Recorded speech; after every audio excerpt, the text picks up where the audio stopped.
How's it going, everybody?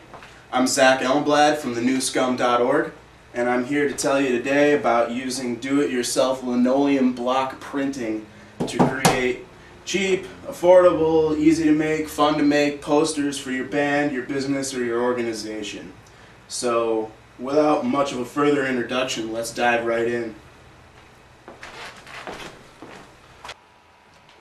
Now, in terms of supplies, there's obviously a lot of stuff that you can buy, but as far as a DIY project goes, you may not be able to afford everything that you want. So the things you have to have is a block, obviously. If you're going to make a print, you have to have something to print with. So this kind of functions like a stamp, basically, and you carve it out with these linoleum cutters, and there's all these different tips that you can get for them. Some of them, mine's a little rusty here.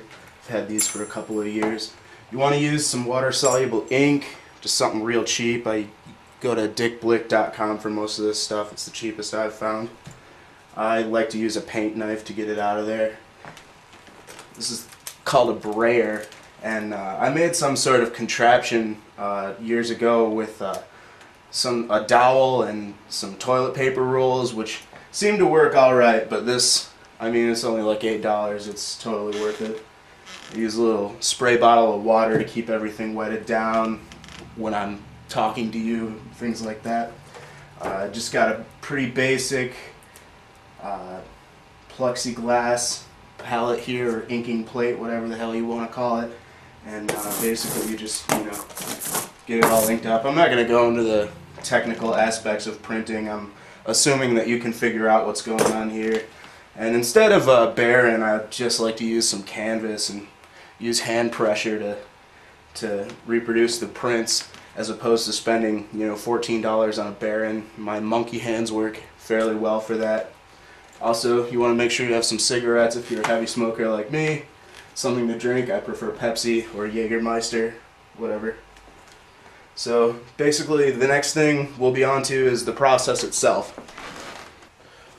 Alright, now this print is a poster for my band 3 Mile Island, and basically I left some open areas here to write where the show was going to be, what time, if you could get in if you're under 21, etc. Whatever the pertinent details might be. And so basically I'm going to ink up my brayer here, give it a good coat. This thing's cheap, sometimes it stops rolling, whatever. We'll work around our difficulties here. Some people get real tripped out about making sure everything's perfectly inked, but I'm running these as a series of 50, maybe 30, who knows. At some point here I'm going to have to stop, but they get all tripped out about making sure everything's perfect. But I think since I'm running a series, every one should have a little bit of a difference to it, at least make it collectible, something cool to look at, an original piece of art, etc.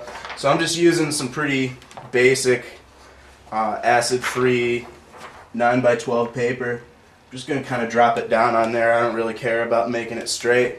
And like I said, I'm just going to take this canvas, kind of work at the middle and the thick part of the carving. Make sure I get all the edges on there. I'm using a 8x10 block here so that I have plenty of space down here to sign it, and there will be areas around the edges where it's going to be framed. I think that'll about do it there.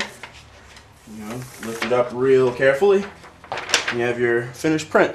And you'll see, there's some definite imperfections in this. I didn't quite get enough ink there or here or whatever, but I'm making 50 of these stupid things, so it looks good enough, I'd say.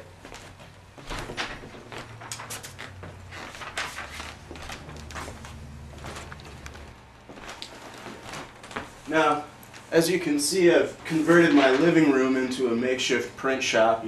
Some people are blessed with the ability to have a large factory setting to reproduce these things in. I don't have much space other than where I live, so this is going to have to do for now. But I've reproduced several of these prints now, and as you can see, they kind of look like a photocopy at first glance, but then as you get in here and you start looking at it, you'll realize that it is indeed a print. And you know, some people really get off on that sort of thing, and you're trying to, you know, promote your product, they're going to remember something like this as an original idea, or something with, you know, a certain amount of craftsmanship, rather than having the disconnect by just having your shit go out to Kinko's and, you know, you're not involved with it anymore. It becomes easy to just make it not part of the artistic process. So, you know, all said and done, it's a fairly cheap method of promoting your products and your band or your business or whatever you got going on.